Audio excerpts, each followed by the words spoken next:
शारदा जी की गीत बिहार, संगीत की हर रीत बिहार। शहीदों का प्रतीक बिहार, आजादी के गीत बिहार। विज्ञान का केंद्र बिहार, ईश्वर का देन बिहार। नमस्कार, मैं शिवांजलि और आप देख रहे हैं आपका अपना चैनल द फुल वॉल्यूम। आज मैं आपको बताने जा रही हूँ बिहार वासियों के उपलब्धियों के बारे में। नमस्कार, मैं सुनिधि और मैं आपको आज रूबरू करवाऊंगी बिहार के गौरवशाली इतिहास से। नमस्कार, मैं निधि और मैं आपको बताऊंगी बिहार के आधुनिक डेवलपमेंट के बारे में।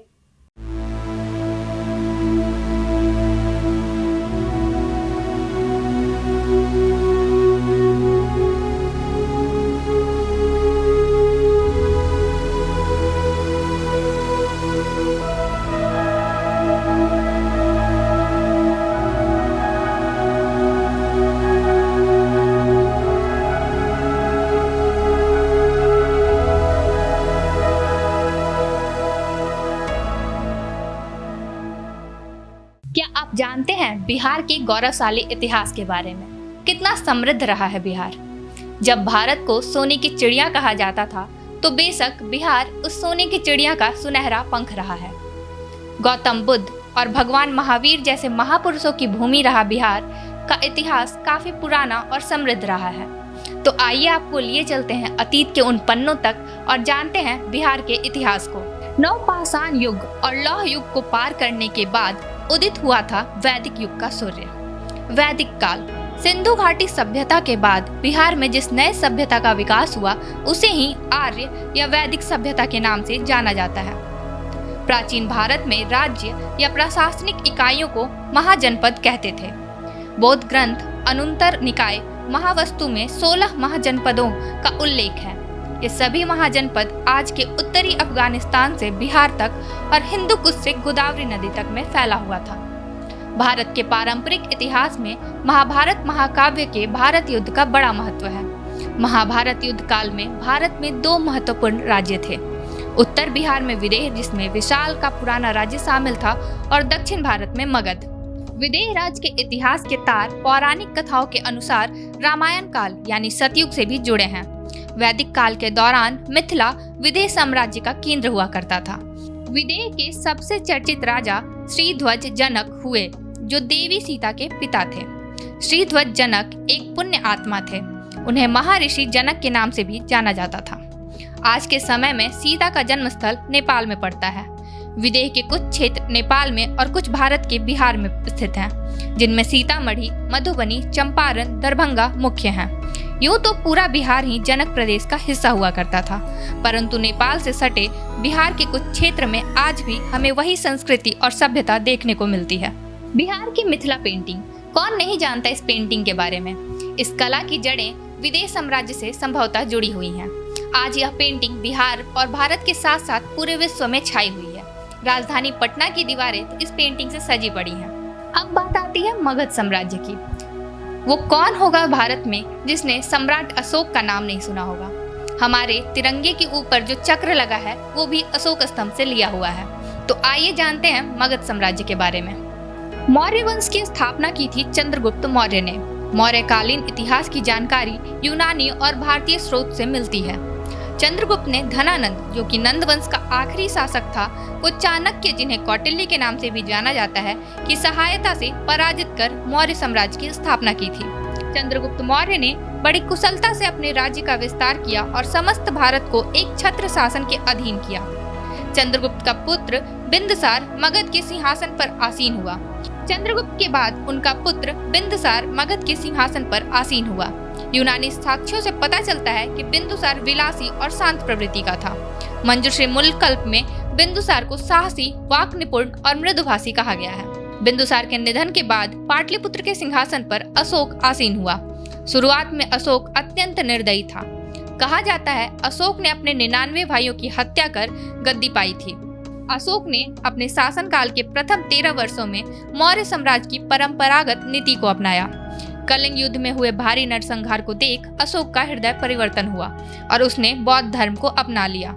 अशोक अपनी बातों को जनता तक पहुंचाने के लिए स्तंभ लेख और शिलालेख का प्रयोग किया करता था, जो अभी अलग अलग स्थानों पर पाए जाते हैं। अशोक ने बौद्ध धर्म अपनाकर हिंसा का मार्ग त्याग दिया। हिंसा के मार्ग को त्याग कर अहिंसा के मार्ग पर चलते हुए उसने बौद्ध धर्म का प्रचार प्रसार किया।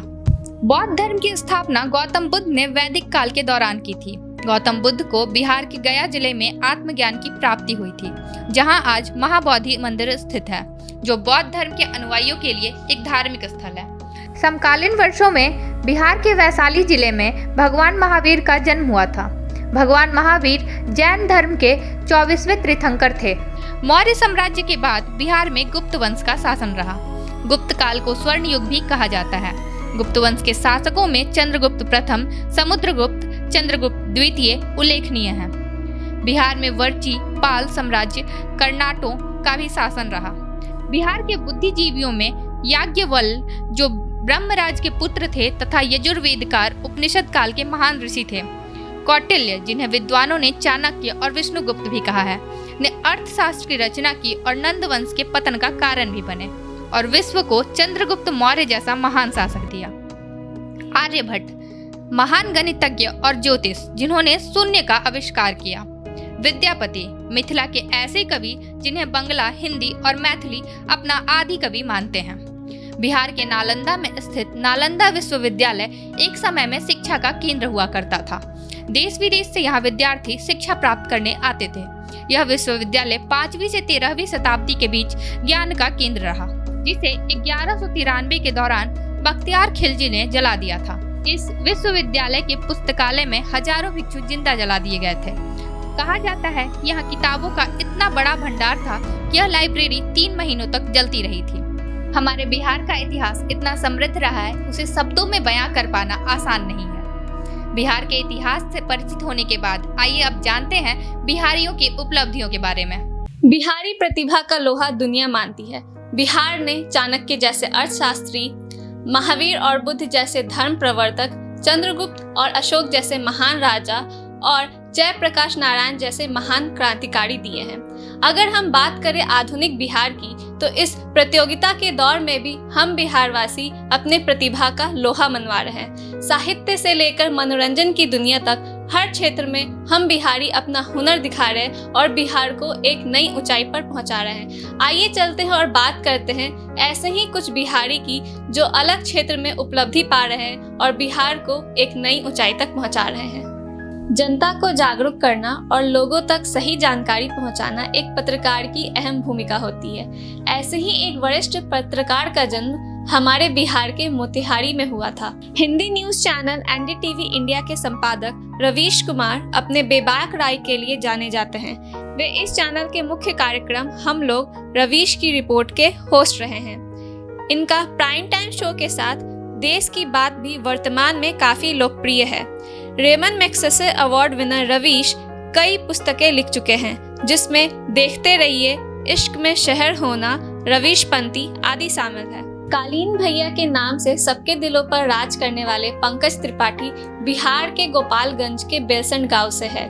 डॉक्टर बनने की राह पर चलने वाले पंकज के जीवन में एक ऐसा मोड़ आया जब उनका रुझान नाटक की ओर झुक गया। बिहार आर्ट थिएटर और एनएसडी ज्वाइन करने के बाद वे एक कलाकार के तौर पर उभर कर तो आए, पर उन्हें अब भी वो संतोष नहीं मिला था। मुंबई आने के बाद वे छोटे मोटे रोल्स और एड्स करने लगे। इसी बीच उन्हें अनुराग कश्यप की फिल्म गैंग्स ऑफ वसेपुर में एक्टिंग करने का मौका मिला, जिसके बाद उन्होंने कभी पीछे मुड़कर नहीं देखा। इस फिल्म ने बॉलीवुड में पंकज के लिए दरवाजे खोल दिए और वे बरेली की बर्फी, लूडो, फुकरे जैसी लगातार हिट फिल्में देकर लोगों के दिलों पर राज कर रहे हैं। बचपन में बैट बॉल अपने साथ लेकर सोने वाले ईशान किशन ने भारतीय टीम में अपनी पहचान बना ली है। बिहार के पटना में जन्मे ईशान एक बाएं हाथ के विकेट कीपर बल्लेबाज हैं। बिहार क्रिकेट एसोसिएशन की मान्यता किसी कारण से रद्द होने की वजह से वह रांची चले गए और वहां पर झारखंड की रणजी टीम में चयनित हुए।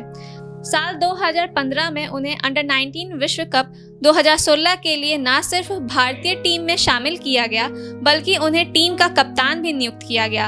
अंडर 19 का ये वर्ल्ड कप ईशान के लिए बहुत अच्छा साबित हुआ और जल्द ही उनका आईपीएल में चयन हो गया। आईपीएल में उनको गुजरात लायंस से खेलने का मौका मिला, लेकिन 2018 में मुंबई ने उन्हें अपनी टीम में शामिल कर लिया। हाल ही में ईशान ने अंतर्राष्ट्रीय मैच में डेब्यू किया और अर्धशतक बनाकर अपना अच्छा प्रदर्शन दिया। क्रिकेट के लिए ईशान के इसी जुनून ने सभी को उनका मुरीद बना दिया है। ये तो मुट्ठी भर लोग थे जिनका अभी मैंने अलग अलग क्षेत्रों से परिचय दिया है। बिहार तो एक ऐसा राज्य है जो कि असंख्य प्रतिभा का धनी है। हम बिहारियों का नाम तो नेशनल और इंटरनेशनल अवार्ड विनर्स में भी शामिल है। अगर हम बात करें भारत के सर्वोच्च नागरिक सम्मान की, तो भारत रत्न पाने वाले बिहार में राजेंद्र प्रसाद, जयप्रकाश नारायण आदि का नाम शामिल है।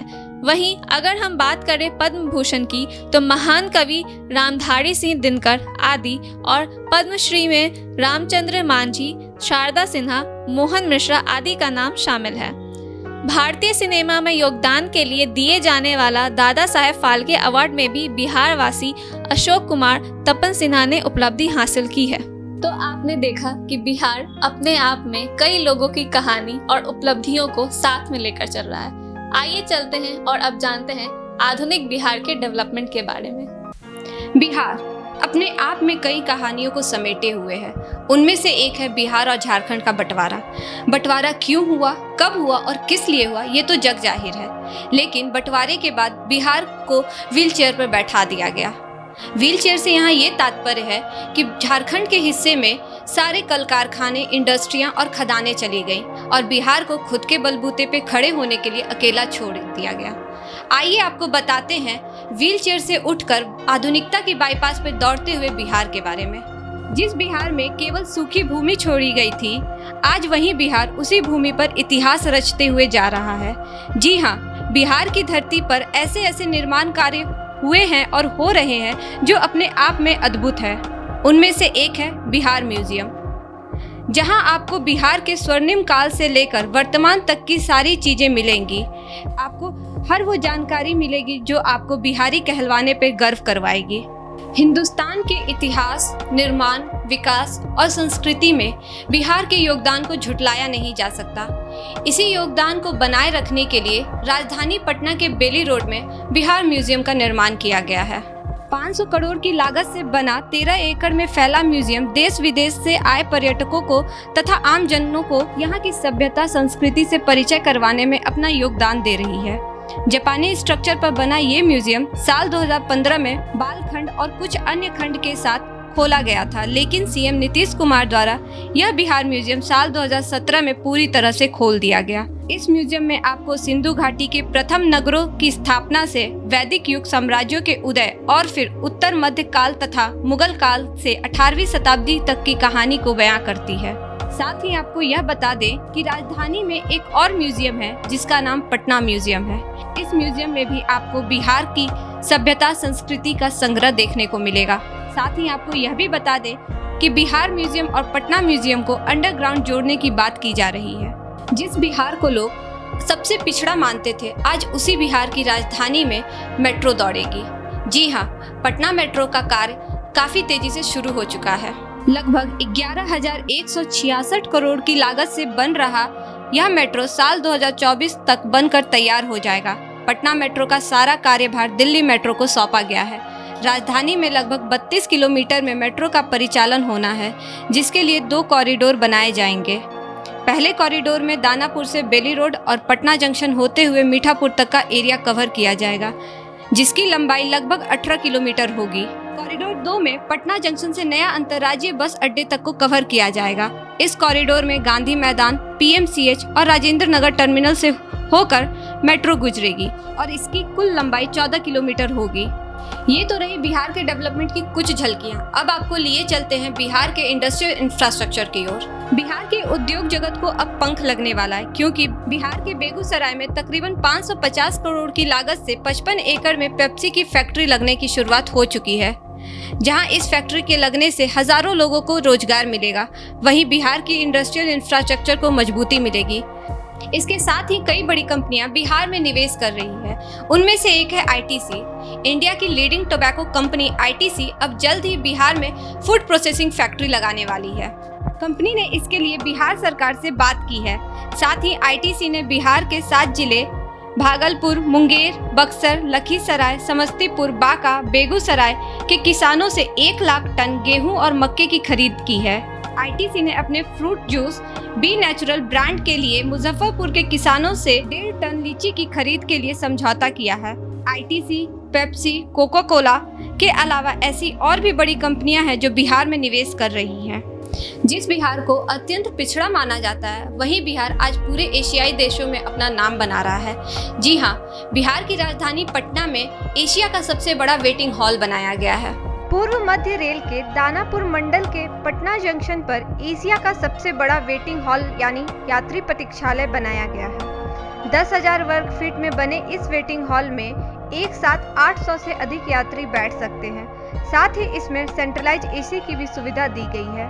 बुद्ध महावीर का ज्ञान बिहार, अशोक का सम्मान बिहार, कुआं का अंबार बिहार, अपनों का संसार बिहार, मांझी का जुनून बिहार, सत्याग्रह का खौलता खून बिहार, गांव की चौपाल बिहार, शहर का बोलचाल बिहार, गंगा का लहर बिहार, संस्कृति का जड़ बिहार। हाँ, हम बिहारी हैं और हमें बिहारी होने पर गर्व है।